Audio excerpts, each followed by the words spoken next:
In this video, I'm going to show you how to fix the Nintendo Switch 2 Joy-Con stick drift issue. So the first thing you want to make sure is that the rubber you see right here on the Joy-Con, that the white rubber there, that's not coming out.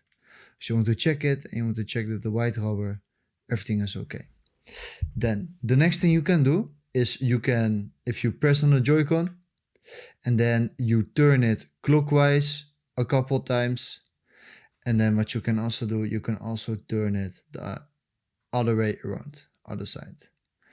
Then, if it's still stick drifting, what you can do, you can also pull it up a little bit, pull it a little bit up.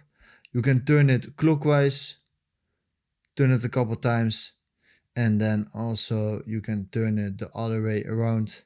Do this a couple times. And this is how you fix the Nintendo Switch 2 Joy-Con from stick drifting.